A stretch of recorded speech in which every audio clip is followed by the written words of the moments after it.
What's going on? Back again. In today's episode, I'll be talking about unilateral training for the lower body and how to get more bang for your buck out of it. How to train better movement patterns, how to check out more boxes on the list, and just have a more bang for your buck approach when approaching unilateral work. So a lot of people, they'll do maybe like a lunge, maybe walking lunges, some Bulgarian split squats, and they'll pretty much just limit it to that. Maybe they'll do a single leg RDL if we're lucky, but most of the time it's pretty repetitive. They do the same movements over and over, but there's so many different aspects of unilateral training to explore, not just for the sake of variety, just to look cool and do different lifts, but you could also train your body in a variety of different ways to offer the variability that you're missing, to give you what you don't already have in your training, because a lot of you guys are doing the same movements over and over, and this will also spark new growth. So if you're looking to put yourself in better positions, feel the right muscles, if you have certain clients and you want better recovery for them, whatever the case is, this is definitely the video for you, so let's get into it. So first things first, here's one you've probably never heard before.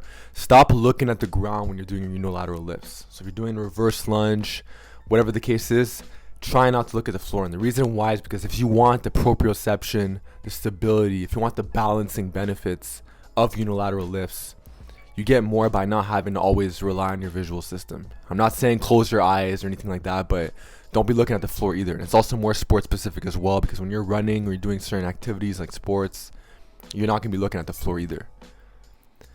Now let's talk about variations that put you in stack positions. A lot of people are very hyperextended and they'll do lifts like Bulgarian split squats, which are great exercises, but that might actually put them in more extension. So a good exercise you could do would be a reverse lunge off a block, and you could put the block at like mid shin level, and this will get the knee above the hip, which will keep you more stacked. Another great thing you could do for unilateral training is true unilateral work. So a lot of people, they do everything with a supported leg, but it's also good to have exercise where the other leg isn't on the ground, so that way you're really getting the true unilateral. It's kind of like a pistol squat. It's called a single leg box squat, which is a great lift as well. Another great thing you could do for unilateral training is start going a little heavier. I feel like a lot of people start really babying these exercises, going really light, 30, 40, 50 pound dumbbells. You could go heavy on these exercises. Look at guys like, there's some exaggerated examples online, but guys like Eric Bugenhagen, even guys like Dairyland Strength, they've showed you that you could go a lot heavier on unilateral work. So you could also do this with pauses as well.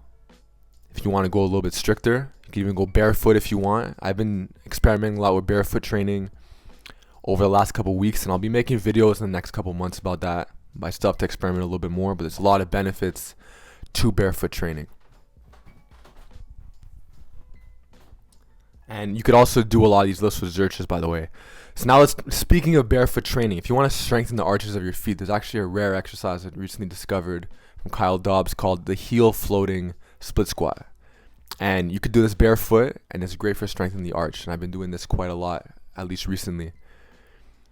So another thing is to increase range of motion. A lot of people will do split squats, but the range of motion is not long. And the way that the back knee just touches the ground, you don't get that much range of motion. But if you just have like a block, a box, cinder block, whatever, you get more out of less weight, get more range of motion, and just getting more bang for your buck. And lastly, I like to actually incorporate a lot of carries into my programming. And I consider carries to be a form of single leg training. I know some people will say it's not really, it's more alternating, but I personally consider it to be that. So make sure you have some carries in there, like a Zercher carry. Alright, so there you guys have it. Those are some unilateral tips for the lower body that you could use to add more range of motion, put you in a more stacked position, have better recovery, and just feel the right things overall for yourself and your clients. So let me know in the comment section below, did you learn anything from this episode? Also, as far as your training is concerned, what are you incorporating unilateral wise for the upper body and the lower body? And also, if you guys want to see a unilateral version for the upper body, let me know in the comment section below and I'll definitely deliver.